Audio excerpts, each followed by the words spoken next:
بسم اللہ الرحمن الرحیم۔ السلام علیکم ناظرین، میں ہوں آپ کا ہوسٹ ڈاکٹر محمد عمران اور آپ ہمارا یوٹیوب چینل دیکھ رہے ہیں۔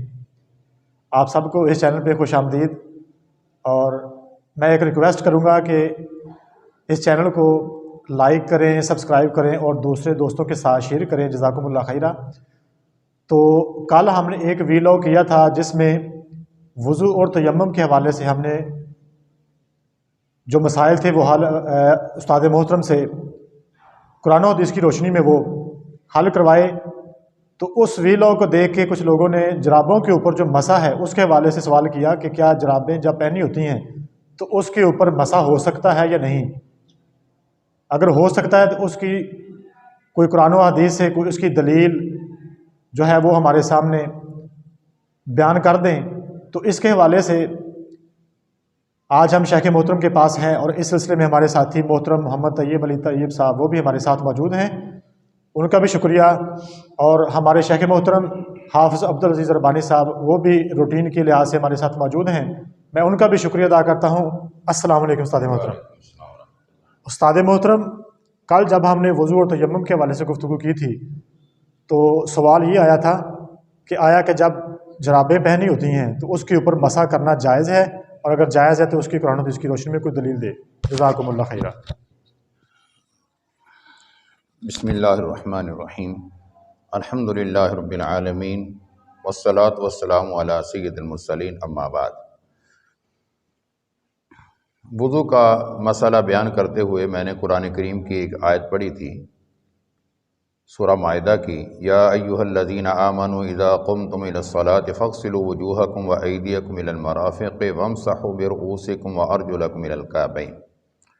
تو جو ارجلکم لفظ ہے نا، یہ لام کے زبر کے ساتھ ارجلا اور لام کے زیر کے ساتھ ارجلکم، یہ دونوں طرح آتا ہے۔ ایک قرأت میں ارجلکم ہے اور ایک میں ارجلکم ہے۔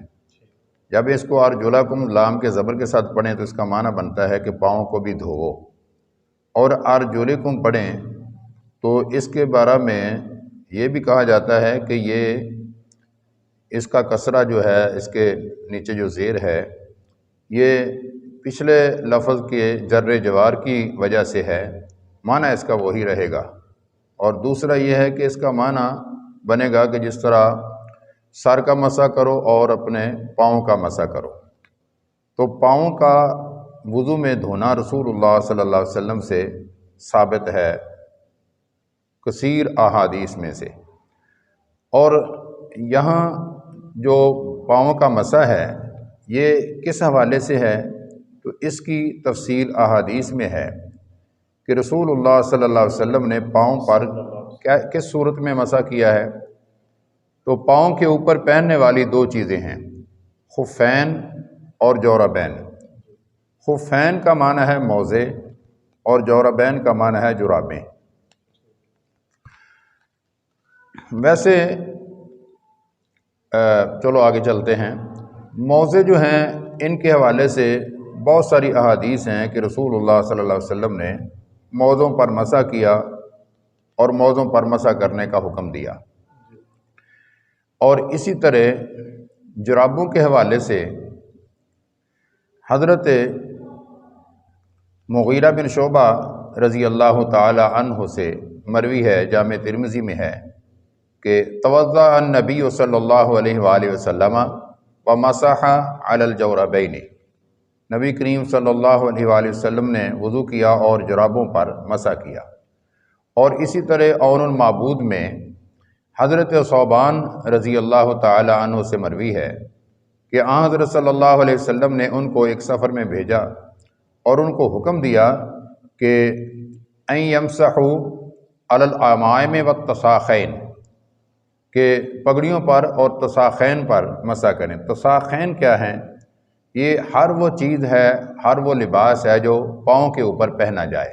اس میں موزے بھی شامل ہیں اور اس میں جرابیں بھی شامل ہیں۔ حضرت ابو موسیٰ اشعری رضی اللہ تعالیٰ عنہ سے بھی سنن ابو داود میں موزوں پر جرابوں پر مسح کرنے کی روایت رسول اللہ صلی اللہ علیہ وسلم سے آتی ہے۔ اس کے علاوہ صحابہ کرام رضوان اللہ علیہم اجمعین کی کثیر تعداد جرابوں کے اوپر مسح کرنے کی قائل تھی۔ حضرت انس رضی اللہ تعالیٰ عنہ سے مروی ہے کہ انہوں نے وضو کیا اور سیاہ جرابوں پر انہوں نے مسح کیا، ابن ابی شیبہ میں۔ اور اسی طرح حضرت عمر، حضرت ابوبکر صدیق رضی اللہ تعالیٰ عنہ اور حضرت عمر فاروق رضی اللہ تعالیٰ عنہ سے، اور حضرت علی سے، حضرت عبداللہ ابن مسعود رضی اللہ تعالیٰ عنہ سے، اور اسی طرح ابو مسعود انصاری رضی اللہ تعالیٰ عنہ سے، اور سعد بن ابی وقاص رضی اللہ تعالیٰ عنہ سے جرابوں پر مسح کرنا ثابت ہے۔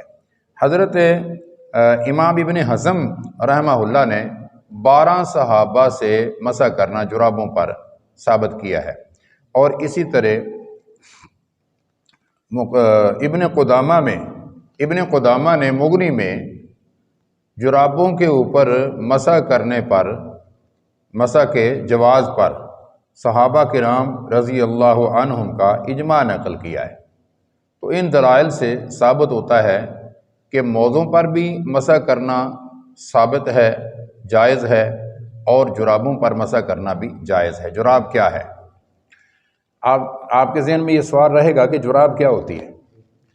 جراب کو عربی میں جورب کہتے ہیں، اور القاموس میں لکھا ہے کہ جو چیز پاؤں کے اوپر پہنی جائے وہ جراب کہلاتی ہے، جورب کہلاتی ہے۔ اور اسی طرح تاج العروس، یہ لغت کی بڑی عظیم کتابیں ہیں۔ تاج العروس میں ہے کہ لفافۃ الرجل، پاؤں کے لفافے کی طرح پاؤں کے اوپر جو چیز پہنی جائے اس کو جراب کہتے ہیں۔ اور اسی طریقے سے تحفۃ الحفظی میں بھی یہی ہے لفافۃ الرجل، کہ جراب جو ہے یہ لفافۃ الرجل، جو پاؤں کے اوپر اس طرح لفافے کی طرح پہنی جائے۔ اور المعبود میں بھی ہے، اور اسی طرح دیگر دلائل سے یہ ثابت ہوتا ہے۔ اور پھر عمدۃ الرایہ میں لکھا ہے کہ جراب جو ہے نا، یہ چمڑے کیا اس کو کہتے ہیں، یہ سوت یعنی روئی اور بالوں سے بنائی جاتی ہے، یعنی بالوں سے بھی بنتی ہے، روئی سے، کاٹن سے، اور اسی طرح صوف سے یعنی اون سے بھی بنتی ہے۔ تو جو چیز چمڑے سے بنے اس کو خف کہتے ہیں یعنی موزہ، اور جو دھاگے وغیرہ اون سے، بالوں سے بنے اس کو جورب کہتے ہیں۔ ان دونوں چیزوں پر مسح کرنا ثابت ہے۔ اور اب رہا یہ سوال کہ مسح کتنی دیر تک کے لیے ہے۔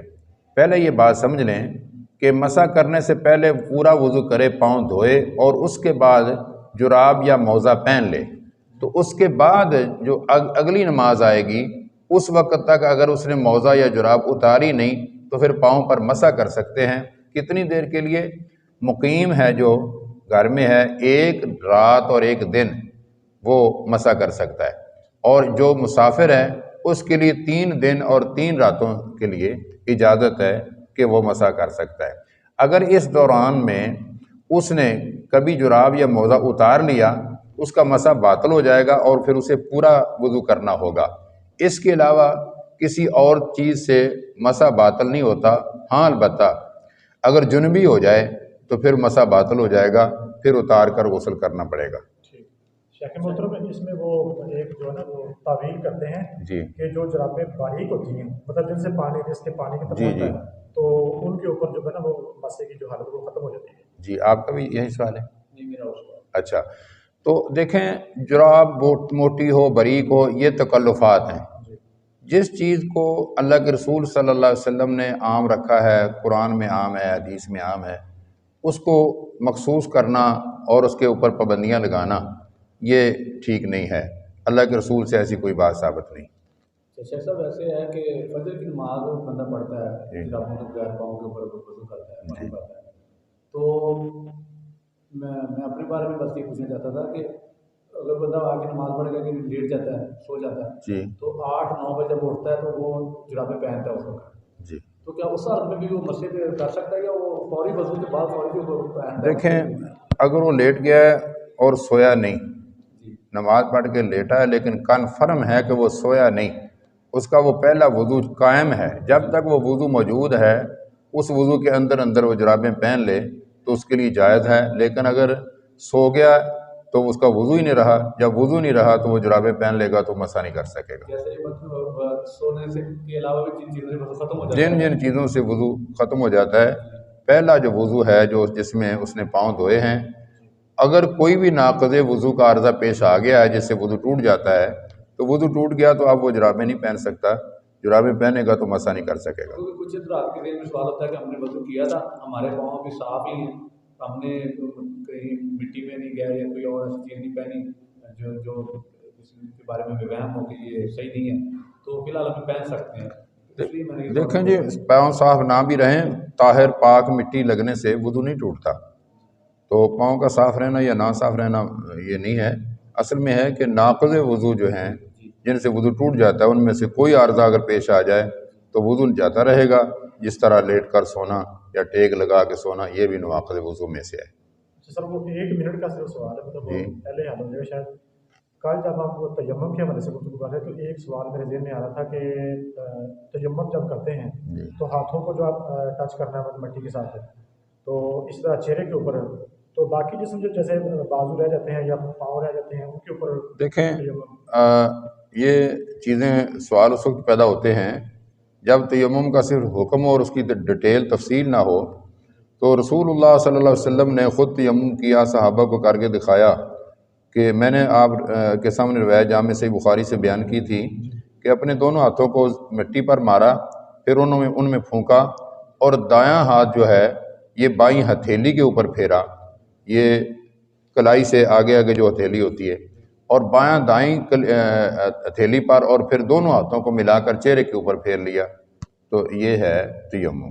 جزاک اللہ.